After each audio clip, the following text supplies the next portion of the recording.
Razlogi, zaradi katerih se mladi odločajo za različne oblike sodelovanja s Slovensko vojsko, so različni.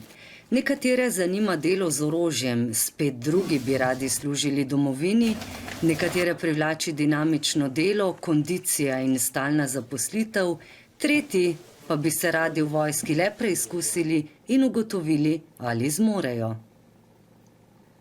V Slovensko vojsko se vključujejo kot vojaki prostovoljci, poklicni vojaki ali pogodbeni rezervisti, vsi pa morajo opraviti temeljno vojaško strokovno usposabljanje.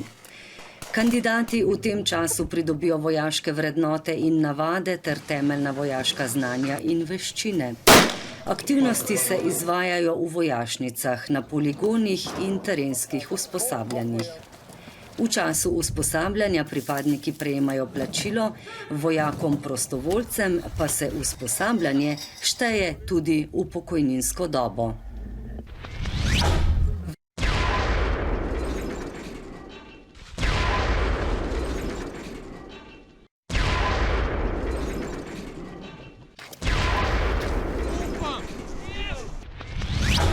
Traja 13 tednov in je razdeljeno na 3 faze. Prva faza 5 tednov, druga faza 6 tednov in tretja faza 2 tedna. Za vojake prostovoljce, dekleta in fante od 18 do 30 let veljajo posebne ugodnosti. Usposabljanje lahko opravijo v celoti ali pa ga zaključijo po posamezni fazi. V okviru prostega časa med vikendom v vojašnici za zainteresirane kandidate organizirajo nevojaške vsebine, na primer pridobitev pogojev za opravljanje vozniškega izpita B kategorije, prva pomoč in cestno-prometni predpisi. Seveda pa ni zanemarljivo tudi plačilo in po uspešno zaključenem usposabljanju še nagrada, ki se jo da uporabiti tudi za praktično usposabljanje v šoli vožnje.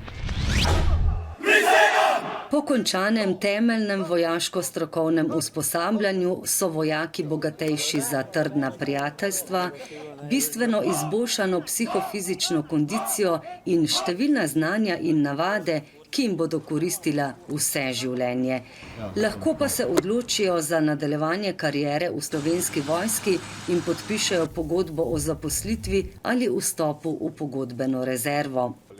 Poklicni vojaki in pogodbeni rezervisti nato nadaljujejo z osnovnim vojaško-strokovnim usposabljanjem za različne vojaško-evidenčne dolžnosti, kar se kasneje nadgradi z izobraževanjem, šolanjem, usposabljanjem in vajami, tako doma kot v tujini.